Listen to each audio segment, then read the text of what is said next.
lấy nhầm đây một quen đây nó là quen và trong thời tiết của chân và vậy na lợi mấy đã còn vào ấy.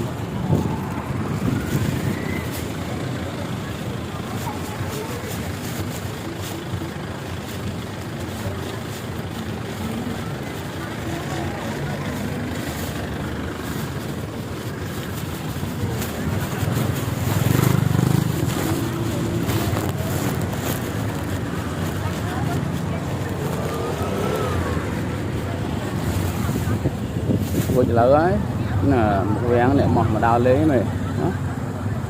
đó rồi lỡ ấy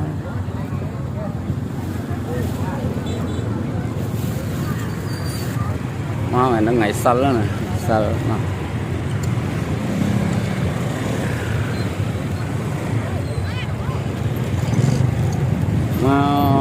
tóc bài tầm nào đó mày nó